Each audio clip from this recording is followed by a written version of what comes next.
Kinulang naman ang mga tauhan ng NAIA Terminal 3 dahil sa mga nagkasakit. Kaya humaba ang mga pila. Nakatutok doon live si Oscar Oida. Oscar? Yes, Mel, tuloy-tuloy pa rin ang dating ng mga pasahero dito sa NAIA Terminal 3 at ayon sa pamunuan ng NAIA, posibleng umabot daw sa 150,000 ang mga pasaherong babiyay sa kanilang mga paliparan ngayong araw.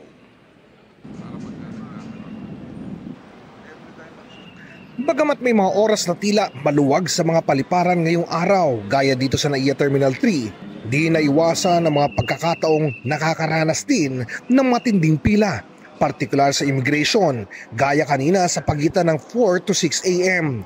Bukod kasi sa dagsa ng mga pasahero, kulang ang manpower dahil may ilang ahenteng nagkasakit. Parang may flu season eh. Talagang dumarami ang absences because of that.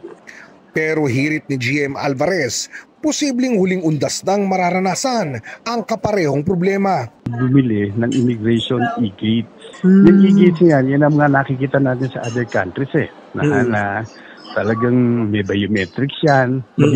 Mabilis na ang lalo-lalo na dun sa arrival. By December 12, ready na tayo ron. So in time for the holiday season natin sa December, pati ang mahabang pila sa check-in, maayos na nila ngayong taon. By November 17, gagana na ang ating automated passenger processing system. Yung sinasabi natin na iscan mo lang yung passport mo, mapiprint na yung mga boarding pass. Mayroon ka ng mga bag tags. And then from there, pupunta ka na sa self-bag drops. In fairness, ayon sa ilang nakausap namin dito sa airport, mas lumuwag at mas dumami nga yung upuan. Mas malamig, mas maganda yung lugar.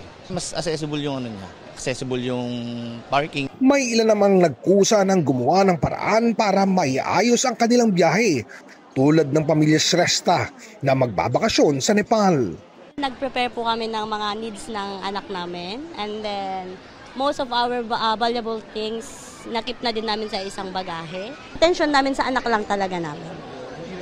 Hindi na sa mga bagahe namin, sir.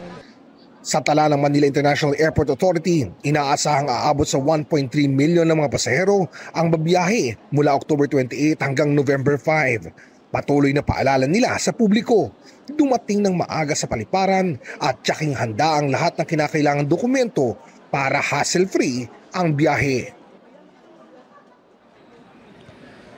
Samantala, Mel, humihingi ng pangunawa ang pamunuan ng NAIA para sa mga kakulangan umano ng kanilang paliparan. Kasabay nito ang pagtitiyak na lalo nilang gagawin ang lahat para lalong mapagbuti ang kanilang pagseserbisyo. Mel? Maraming salamat sa iyo, Oscar Oida.